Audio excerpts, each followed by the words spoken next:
Hello and welcome to Bad Community Advice. I am your host. My name is Seth Ressler and I am the founder of Community Marketing Revolution. And this is the show where we talk to community professionals and we get terrible tips and toxic takeaways. We find out the worst advice that they have ever gotten and we find out why it's so bad. We talk to them about what you should do instead. I'm really excited for my guest today. She is the principal of Confident Communities Consulting. Please welcome Catherine Hackney. Hi, Catherine. How are you? Hi, Seth. I'm doing good today. How are you? Good. Thank you so much for being here. I'm really excited because we're going to talk about a topic that I think matters a lot to people who are interested in building communities, but can also be somewhat confusing and somewhat confounding, and that is metrics. So we're going to get to your terrible piece of advice in just a couple of minutes. But before we do, I want to talk to you a little bit about what you do there at Confident Communities. Tell me about the types of communities that you're building. Yeah, I, for the last 11 years, have been focused specifically on professional associations and their online membership communities to bring additional value and benefit to the members of the organizations. So give me an example of a professional associate. Are we talking about like plumbers that all get together? Are we talking about, bartenders? What does that look like? Yes, right. It is surprising. There does seem to be a professional association or trade association for every career or profession or job title out there. So, what really is the common factor of the members of my communities is that they are all in a similar job role or industry for their career. Like American Medical Association is a good example of that kind of organization. So we're talking about communities that I assume have a large number of members, right? Often, but you'll really see professional associations of all sizes, right? I've worked with communities that are 500 members large. There's also associations for the state DOTs or the departments of transportation per state. So it's technically only got 50 members, and those are organizational members. Or you work with global engineering associations with 500,000 members potentially. So they run the gamut of all possible sizes. Wow. And are you working on a particular platform when it comes to building your online communities? Yeah, my history has been being a partner of the Higher Logic platform. So Higher Logic is where I got my start in online community building. I also work on the Tradewing and Forge platform as well at this point, and have great partnerships there to help out their association customers build better membership communities. Got it. And so we often talk about, both the shared mission of the communities, what they're all trying to do. And it sounds like in your case, it's mostly professional development, ongoing training and learning. But then we also talk about the business purpose of the communities, which is why the organizers are actually putting that together. What is the business purpose for most of your clients? Yeah, right. A professional association builds an online community to be an additional member benefit. And often in many of the associations I work with, members will cite the online community as the number one member benefit that they get direct value out of. So it's a reason that members renew their membership and stick with the association. Yeah. So you're in a kind of a unique situation here where the community is actually the product. That is the thing that is being sold, as opposed to a community being a customer support or customer success community where the goal is ticket deflection, or whether it's marketing or something else. Yes, right. I definitely like the types of communities I get to work with where I see real value being created between members of the community, not necessarily, like a sneaky marketing channel or right. It's not ticket deflection. This is just not that type of organization building the communities, but it's members coming together to volunteer, mentor, help one another answer day-to-day questions to make their lives, professional lives, easier. All right. Well, let's take a look at the terrible advice that you got. And that is this. There's no need to track engagement metrics or activity. Let's talk a little bit about that. First of all, tell me more about that. Where did you get this advice? Is this something that you actually followed? Yeah, so I've heard it a few different times, and I've certainly seen it at organizations. So, like I said, many professional associations already have online communities and have for quite a while because it is such an obvious member benefit for their type of situation, for the type of organization they are. So, just because it seems like the obvious standard thing that you do, there are some organizations out there who don't put the time and resources into measuring what is going on inside their online community. Um, some people just don't think that it is worth it and they can't do much with that data. Often, professional associations have smaller budgets if there's smaller organizations and do not have data scientists on staff to really potentially understand the data or be able to do much with it. But I don't believe that's a good reason to not track your data. I have not followed this advice because I always want to understand what is going on in my community, right? Even if I'm not doing too much with it or necessarily creating board reports or reports for executives. As a community manager or strategist, I believe people in that role really need to keep a pulse of what's going on in their community so that you can change with the times, right? Understand how your member activity is adjusting so that you can adjust content and programming to continue to provide the maximum value to the members of your community, or you will find yourself with a stagnant community over time. And, if you're not really paying attention, that can happen all too easily. And that's also often when I get hired, I should say. So my main type of business is really coming in to help revive a dying online community. And a lot of the time, my customers are not already tracking their engagement activity. So we don't really understand what's been going on in the past, what might have changed. So that's always something that I recommend to do and keep a pulse on so that they can shift their community management activities to better take care of their communities and not get into that situation again. Before I came to community, my background was essentially marketing.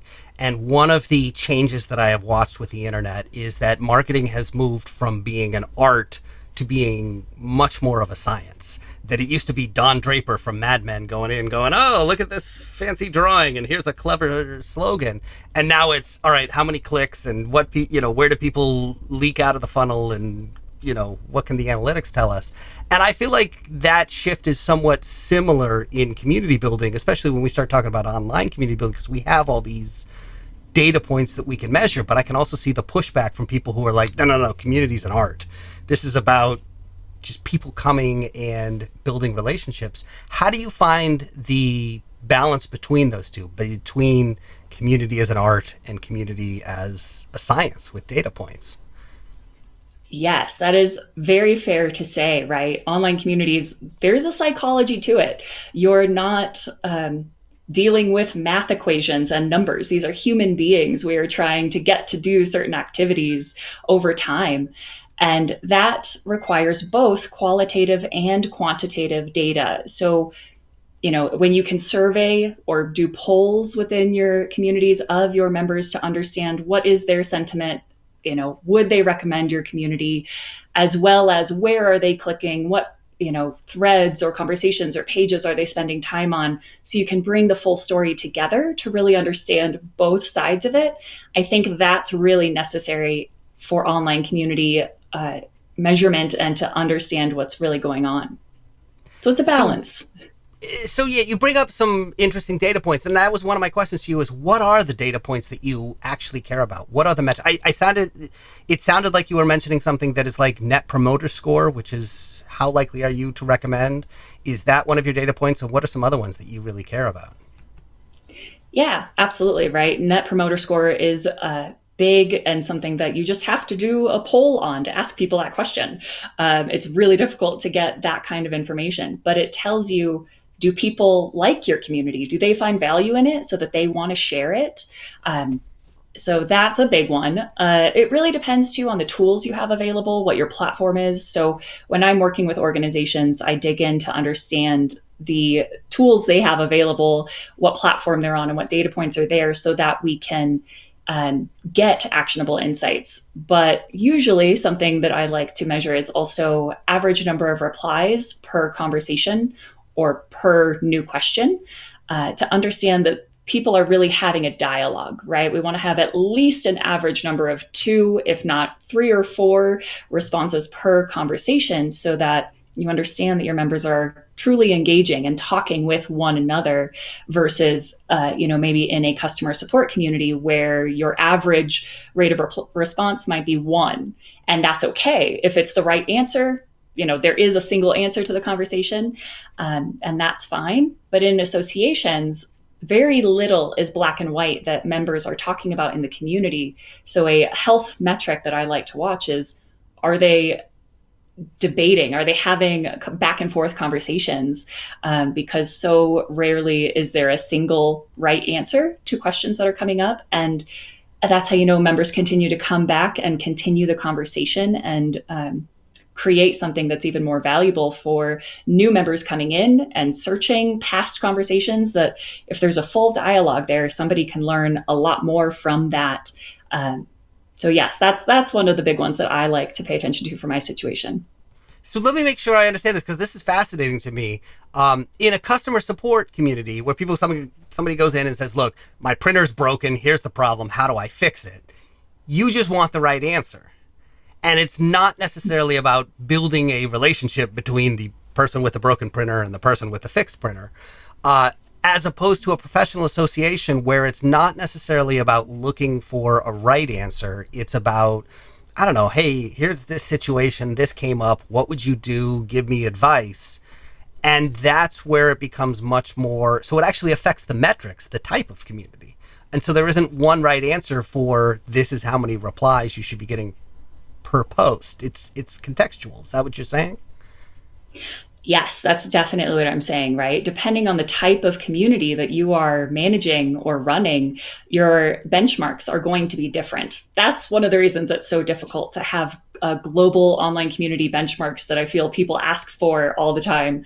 Well, it's situational. It depends on your type of community, right? And in professional associations, in their communities, members want to build their professional network. They want to make connections and showcase their own expertise and learn together through dialogue versus get an answer from the organization. So it's situational, and that's different reasons for participating in a community. Got it. So we talked about Net Promoter Score, which is, again, how likely people are to recommend the community to other people they know. The number of replies on average per post. What other metrics do you care about? Yeah, so the online communities I work with almost always have email notifications that go out to members as a great way to help push them back in the community over time, right? And keep up to date on the conversations. So at least they can read the conversations and get value out of it, even if they're not posting. So a big metric we also watch is percentage of unsubscribes from those community notifications. If 20% of your membership is unsubscribing from those emails, maybe they're not seeing the value, and you need to put a little extra effort into the community to bring value into that space. So that's fascinating, because that's a warning sign metric. Interesting. I email unsubscribe was not at the top of my list. Let's talk about things that we can measure, because I think there is this temptation to think that just because we can measure something, it is important. And the truth is, some data points are more important than others. What are some data points that people often think are important that you're like, yeah, that really doesn't mean as much as you think it means? Yeah, right. So in online communities, I see often search data. Most platforms have a search functionality. They should, if it's an online community platform, so that other members can benefit from conversations that have already happened. And we'll see people measure number of searches happening or number of unique users searching, whereas it's an interesting number maybe, but are you actually taking an action on that number? Not usually, or not that I've seen. What's a more interesting metric is, what are the most common search terms? What are people looking for? And then we can actually do something with that, like create content or surface relevant conversations in an easier way, or make them easier to find. Because people are searching for it, we know they want more of that content. Nice. All right. So that's interesting, is that you're using the search to really, And it makes sense. You're saying, what are people asking about? Let's give them some answers and build some stuff around that. When you sit down with clients and go through metrics, what does that look like? Do you have a dashboard? Do you meet with them on a regular basis? What kind of review process do you use? Yes, definitely. I like to create a custom dashboard for each of my communities and organizations that I'm helping out. Because again, every platform is a little bit different. Every community is a little bit different. And based on the goals that you've set for your community, that's really where I'm going to understand what KPIs are most important so that we're not wasting time measuring and capturing data points we don't need and can't take action on. So we can focus that customized dashboard for the organization. So I like to pull data monthly if possible. If that's not possible, at least quarterly to have a bird's eye view of what's going on in the community over time. But how you're really going to understand the health and growth over time of your community is when you look at full year over full year metrics. It kind of takes the seasonality and, February was so much bigger than July. Well, we must have done something great in February. No, not really. Most people are just on vacation in July or something like that, right? So I do like to do an annual assessment with my customers to look at their year over year metrics to understand, did the community really grow? Because you can get a false sense of either positive or negative movement when you're looking month to month. So I like having that data as a community manager to know, okay, we need to make some content shifts or programming shifts maybe, but really understanding the health of your community is year over year data. And that's where we want to do a sit down and dig into what's going on and make adjustments to the goals of the community for the next year and have that larger strategic conversation. Got it. And that's the quantitative data. This is the stuff that, and I'm assuming this is mostly spit out by Higher Logic. Are you using any other tools, whether it's Google Analytics or anything else to measure your community? Yes, there are platforms, especially like Higher Logic, that allow you to plug in Google Analytics or another analytics tool that'll give you additional supplemental data. So that can be very interesting, especially if you're using those kinds of tools for your main website or other areas of your organization. Of course, for an association, we also want to bring in membership data from their AMS or association management system so that we can understand, how many new members did we get in this time frame and how many new members did we see log into the community, so we can compare that data across the different platforms and understand, again, just the health of the community. Do members know about it? Are new members getting in? Do we need to, do a better campaign about raising awareness? So I really like to bring, especially membership data, together in the same place as we're looking at community data to really understand what's going on and, again, adjust our goals as needed. Yeah, so this is really important because you don't want the data for your community to sort of live in a silo separate from all your other data. So it sounds like the ability to move it from one place to another and to kind of know, hey, this system, this platform is going to be the home for all of our data, and being able to tie that in is really important. That's the quantitative data. You also mentioned qualitative data. Talk a little bit about what that looks like. How do you gather that? And then how do you use that? Yes, right. This is, I think, the more important side of it, honestly, because it's often harder to capture. So for me, anytime that I'm watching an online community or working with a community, I'm paying attention to the posts that are coming in daily. And anytime that I see a member post something like a thank you, this is why I love this community, or first time posting, but I've been watching the conversations and I've learned a lot from it. And here's my question.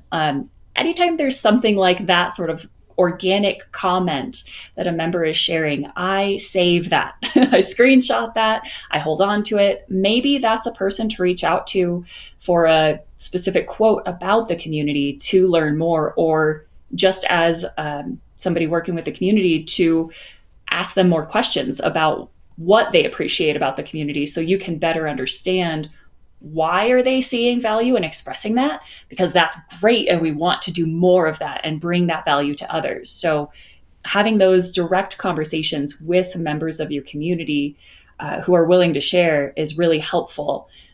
It also helps you build that story, because in a community we are working with people, and if you do have to present data to executives, number of clicks or views or posts and things like that is very dry. And sometimes it just doesn't look as great as you may want it to, often because people have really unrealistic expectations about community and the KPIs I see there.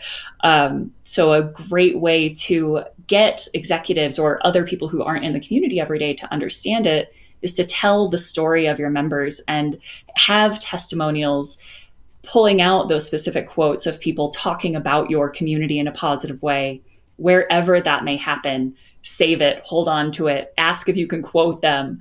As well as most associations do run something like a membership survey that will ask about all of the membership benefits that the organization offers, and community should definitely be part of that survey. Asking them, how much value do you find in this? If you ask that NPS question in that survey, or if you have maybe a pop-up survey that opens up in your community when people log in to ask an NPS type of question, and allow for open comments as well, that's a really great place that you'll get to really understand how your community is valuable for members in a way that numbers will never actually tell you. Yeah. So surveys are a really important tool, but it sounds like you're really having a community portion folded into a survey that they're already doing that is larger than that. Are you ever doing focus groups or one-on-one conversations, whether it's Zoom calls or anything like that? Is that something that your clients typically do? That's something that's really good to do when you're reviewing the community or need to make any kinds of adjustments, or you're building a brand new community, right? So that's definitely a time we want to interview individuals. Even if you can have 10 interviews with 10 different members one-on-one, you can get a lot of information about what they find valuable, whether it is of a potential community you want to build or a community that already exists. I don't often see it happening enough between those types of situations, though, right? I do think it's really important for staff at associations to have a pulse on what's going on with their members, right? Keeping those personal relationships with the members as well. And that's actually another benefit of having an online community, is if you have your staff engaging in the community as well, it puts a face to the organization, right? It humanizes your organization to your members, and just helps to build more of those relationships. And then I think more organically, you'll have staff having conversations with members. Maybe it's, a hallway conversation at a in-person event, their annual conference, and they get some information or hear something about the community or ask the member about community in that situation. That's a great time to just bring it up and have an organic conversation, and then potentially follow up with that person and say, hey, can I quote you, or can I, have you share a little bit more about your experience? We'd love to share that with higher ups at the organization, or share it with new members who are coming into the community so that they can understand the value that existing members are already getting. Yeah. So I know one of the things that's really important here is feedback loops. So it's not enough that we just collect these data points, but we actually have to do something with it to improve the community and make it, do you have best practices or things that you recommend to your clients when it comes to how do you actually use this information? Yeah. So often, right, it kind of again comes down to how many resources, or what are the resources and time available at an organization of what they can do. But that's where I love to see something like the most common searches, the most common topics that are coming up in questions or conversations, or what are the most downloaded resources that are in your community. Those things that are especially related to content helps an organization like a professional association understand what other types of content should we create. We're getting a lot of questions about this specific topic. Clearly there's a gap, and the association as a whole can fill that gap in a better way than just through the online community. And that creates, again, just additional member value through the association, which helps that member retention number, right? So for my organizations, community is really affecting their member retention, making sure that members are getting value so they stick around. Right, being able to build content that people care about that is an insight from an online community that an association may not be able to get another way. Yeah, yeah. No, that makes so much sense. And I love this idea of using feedback loops to shape content in particular. Because you're right, maybe all of a sudden there's a bunch of questions about AI and everybody wants to know about AI. And so it tells you, oh, we don't have anything about AI. So we need to, here's how AI is going to affect this particular industry. One of the things that I hear a lot of people in the community industry talk about, and I don't know if this is as true for you because, like we said at the beginning, community is your product. It is the thing that's driving these membership organizations, as opposed to other organizations where the community is really in support of some other product or service. But I hear a lot about the need to prove the value of community internally within the organization, to essentially get stakeholder buy-in from management or other portions of the organization. Is that something that is a challenge in the particular space that you're working in? And if so, how do you use these metrics and these data, this data to tell that story? Yeah, right. That goes back to one of the first things I was talking about of this advice comes from the fact that there's this belief in associations that stakeholders are already bought in. Community is just an automatic thing you do at an association. And that's not always the case. And you never know if a new stakeholder is hired or you get a new manager, what's their attitude toward community going to be. And when the economy does change and budgets get cut, it's best for you to already have a history of your engagement data for the community, right? Again, qualitative and quantitative, those member quotes that are saying why members care about it, so that community does not end up the first thing on the chopping block when times get tight or tough. You need to be able to showcase the value of the community, even if you feel like your stakeholders are already bought in. Again, having that history is valuable in and of itself for a lot of reasons, but especially when times become uncertain. All right. And then another question that I hear all the time is the dreaded ROI question. I know that there are a lot of organizations that are trying to figure out how community relates to the bottom line. Is that something that you deal with in your particular space? And are you able to draw that connection? And if so, how? Right. That is a big one. Like I've been saying, for associations, community engagement is tied to member renewals. So keeping members around is important, is a big way that associations maintain their budgets and make money. One interesting way to connect this is Higher Logic's platform offers Activity Sync, a tool they call Activity Sync that can push data from the community back into your AMS or CRM where your membership data also lives, so that you can compare, level of activity in the community compared to renewals, right? Are people who are more engaged in the community actually the ones who are more likely to renew or keeping up longer memberships year over year? So there are some mechanisms out there, depending on platforms and depending on tools you have available, that really can help tie those two things together to prove, yes, when we're using the community and members benefit from it, they are more likely to stick around and stay members in the long run. And then also, are they more likely to be advocates of the organization?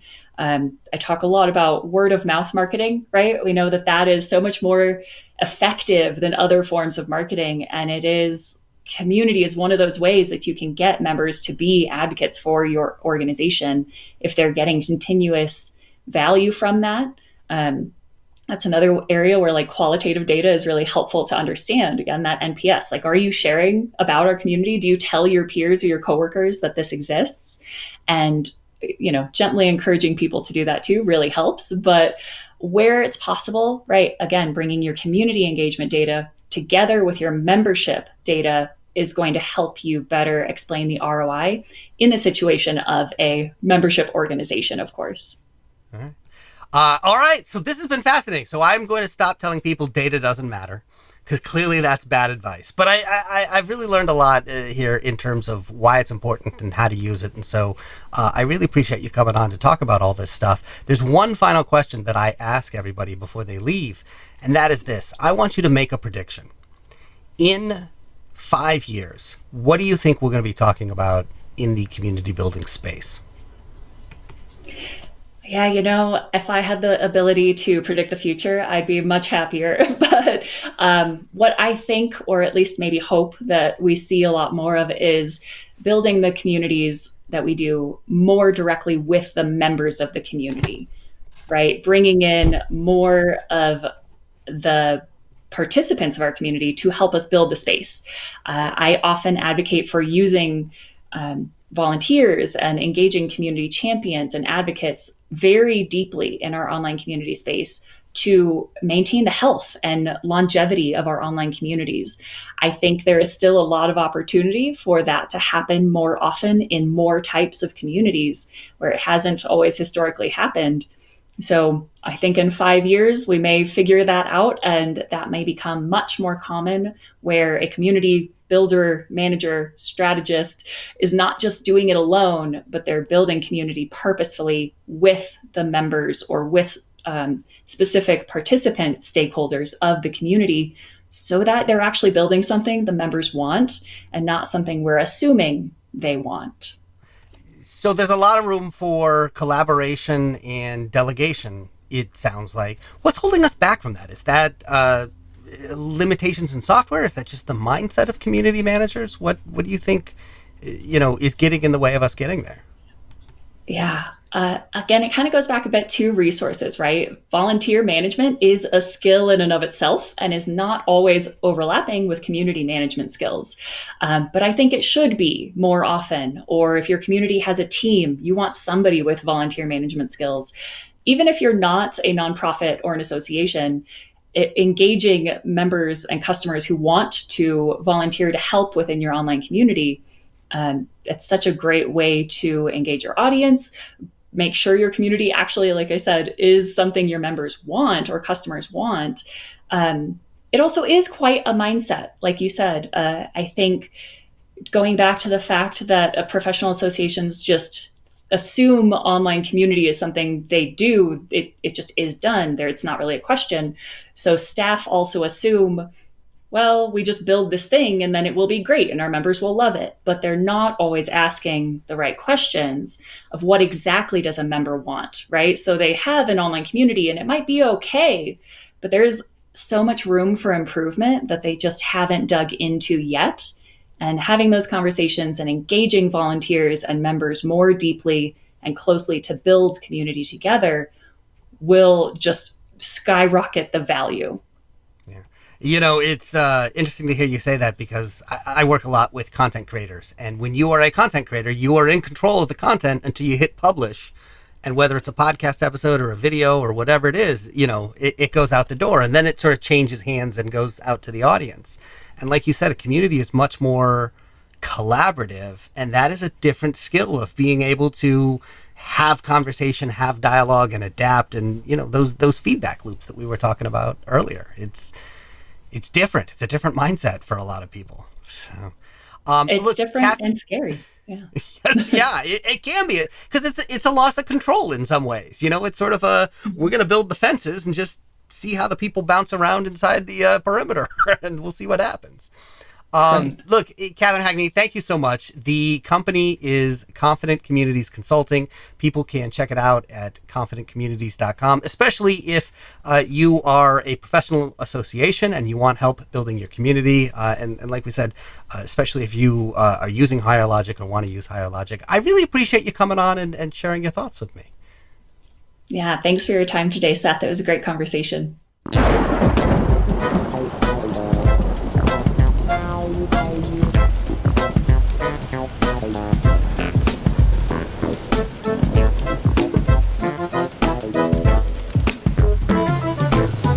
Uh-oh.